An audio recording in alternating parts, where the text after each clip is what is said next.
NoCo FM's coverage of the 2019 Underground Music Showcase is supported by its listeners and by Audible.com. With over 180,000 titles to choose from, Audible.com allows you to listen to an expansive library of books for every taste on your iPhone, Android, Kindle, tablet, or computer. To learn more and get a 30-day free trial as well as a free audiobook of your choice, which is yours to keep whether you continue after the trial ends or not, go to noco.fm/audible. That's noco.fm/audible. And thanks to audible.com for their support of NoCo FM. All right, I am here at the lovely and beautiful and greasy and cheap and tasty Pie Hole with Retrofette, Denver's favorite up-and-coming synth poppers. This is Xavier and Sean. How's it going, gentlemen?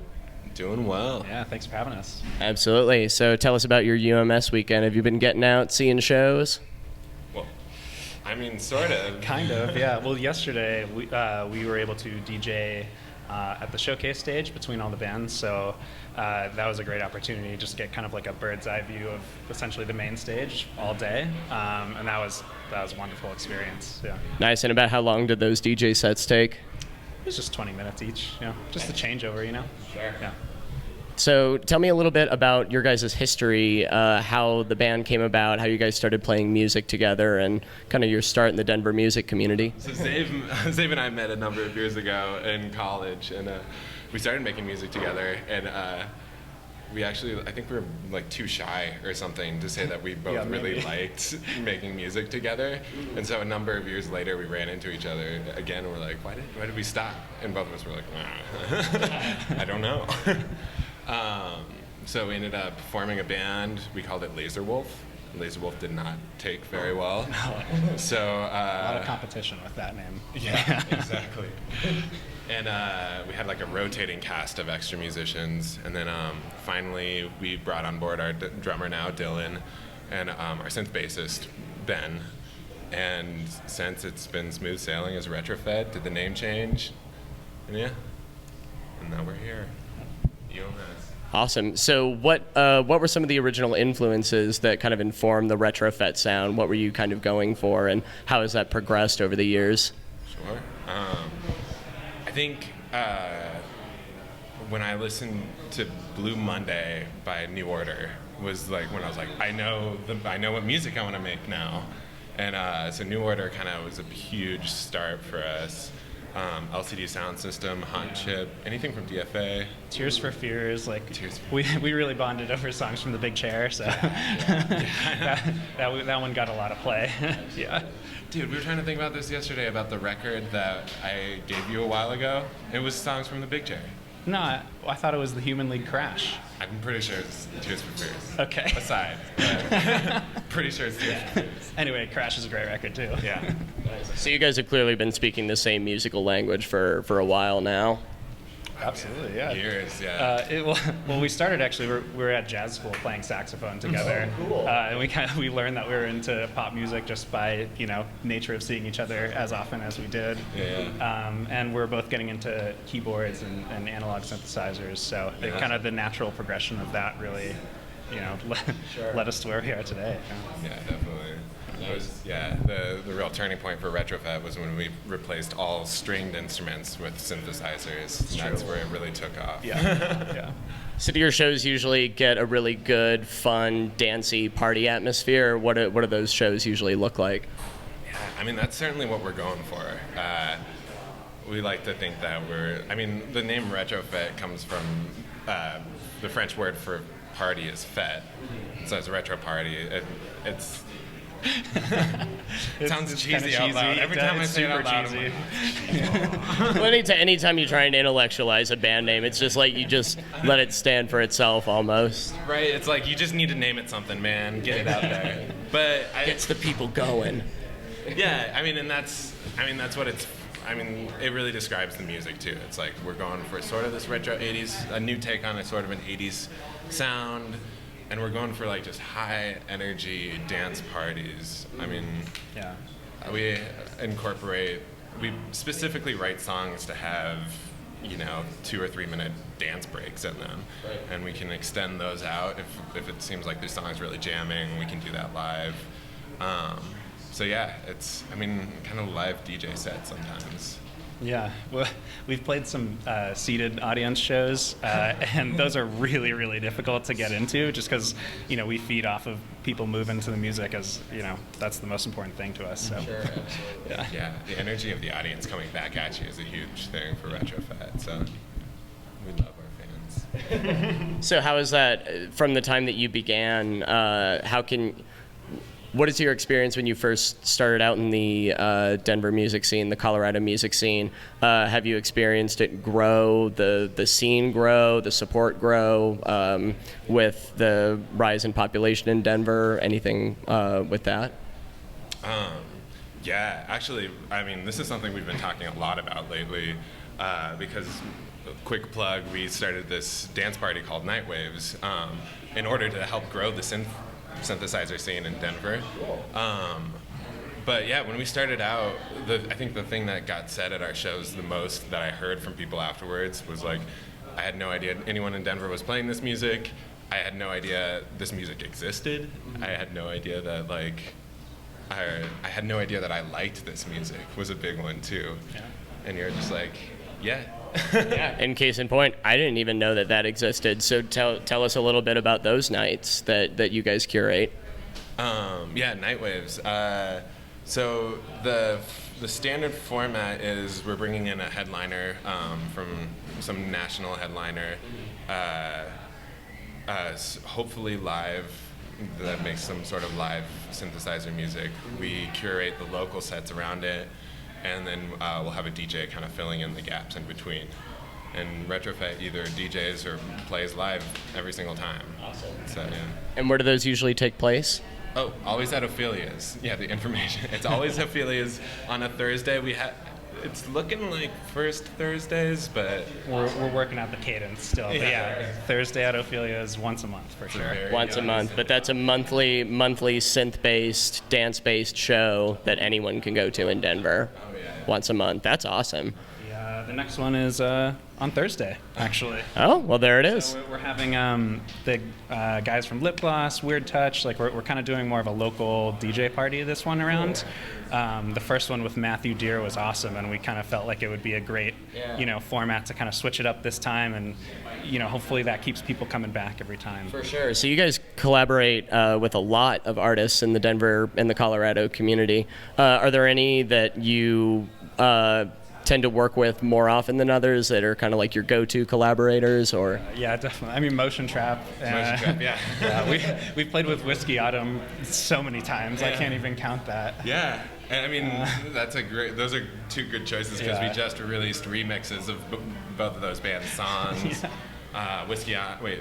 Neither of them have remixed us. Optic Nerd has remixed us, so we work with Optic Nerd a lot.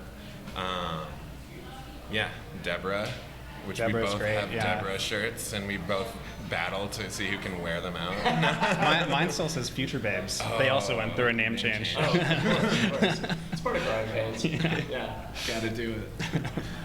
So there's a lot of collaboration then in that scene. A lot of bands working together, supporting each other. Have you found that that's been pretty consistent throughout your time here? I think it's really picking up. Yeah. I think because the synthesizer scene has grown, and we're starting to find each other in these places, it's really picking up. And I mean, we're even working with like Babe Lord behind the scenes now too, and like everyone's kind of like. And every time I talk to someone like Babe Lord or Motion Trap, they're just like, oh, I just sat down with this other artist, and I was like, I want to work with them. So it seems like everyone's really getting together and collaborating. Everyone's remixing each other. I should mention Bun Bun and Day Collage too, because those Motion Trap remixes. It's really like, it's starting to feel like a family. Yeah. And that's something that we maybe didn't feel 5 years ago. Mm-hmm. So, there's just seeing, familiar faces and growing that family is a big, that's very important to us. Yeah. And you can definitely feel that from going around the festival and seeing the bands playing, seeing other people going out, supporting their friends and all that. You can really kind of get a feel for all those relationships that already existed, and you can almost feel it in the room during this weekend, which is really, really great. Yeah. It's great. Agreed. Yeah. Not really a question, more of a passing observation, but Stamp of approval. absolutely. Could you tell me a little bit about, obviously you've got your sets this weekend, but do you have any other big projects that are on the horizon, any new songs, anything in the works? Yeah, the big one is we have a house single release. A house is the name of the song. It's a single. Nice. And we're gonna do that September 5th. It's coming out, and we just recorded a music video on it, and the stills look so awesome. And that's at Ophelia's too, right? That'll be Ophelia's too. So that'll be part of the Night Waves. Right. That's September Night Waves. Awesome. It's clearly turning into the place to be, apparently. Yeah. Hopefully. Yeah. We'll be there. And we also just dropped a music video for a song we released a year ago, Lover in Japan. Sean and I actually went to Tokyo to try to get some footage for it, and we found out it wasn't the most usable, but we still had fun wearing turtlenecks and big mirror glasses and walking around with a selfie stick and a GoPro, so we have fun. There's some pretty good shots of people staring at us like, what are you guys doing? And if you're getting that in Japan, you are putting the effort forward, so... So how did the turtlenecks come about? Was that part of the band inception? You were like, we're gonna play super awesome New York dance style synth and wear turtlenecks, or did the turtlenecks come later? Definitely later. The name change came first. Yeah, we tried tracksuits. Yeah, we tried tracksuits. We felt like turtlenecks were a little more sexy, I think. Yeah. It was just like a lot of brainstorming, really. Like, what can we do that's like, kind of 5-hour like think tank. Yeah. Like, what it could give us a brand and is maybe a little kitschy.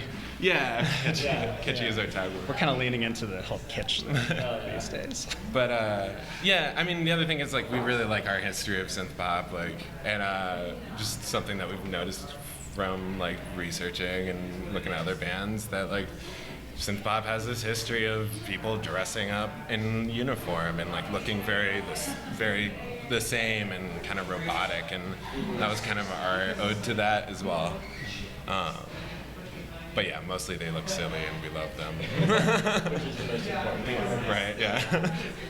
So what are, of the music that you're into right now, I'm a huge fan of the dance punk scene from New York, early 2000s. And that's one thing that really leapt out to me listening to your music was that influence. What are some albums from that particular time period that you guys really enjoyed that kind of, turned you on to that sound at that time? Sure. Yeah, I mean, Echoes from Rapture, for me, that is such a great record. I can listen to that nonstop. But, anything from LCD. I love 4533, which is, that's kind of a funny story if you don't know about it. Like, it kind of seemed like James Murphy just swindled Nike out of a bunch of money so he could record a concept record, but it came out amazing. It's supposed to be the perfect run. Did you know this? It's supposed to be the perfect run playlist. and he was like, I can do it. I can do that, yeah. I have run to it. It works. Yeah. Okay, Yeah. so there you go. All right. What you got? Got their money's worth. Gosh, yeah. I mean, Sound of Silver is where my head went to immediately. LCD Sound System just kind of rules that era for me. Hot Chip has been a huge influence, just Hot not Chip. being New York based, but Yeah. across the pond or whatever. Yeah. Still love that era. Yeah. Yeah. Same time, I felt like they're the British LCD, Exactly. for lack of a better term. Well, that was also around the time too, where sounds stopped being so regionally influenced. Yeah. Too. Right. Yeah. Yeah. Everything becomes a big old mixing pot. Yeah, at some Napster point. really fueled that, 21st right? century hodgepodge. Yeah. Yeah. Yeah. It's not bad.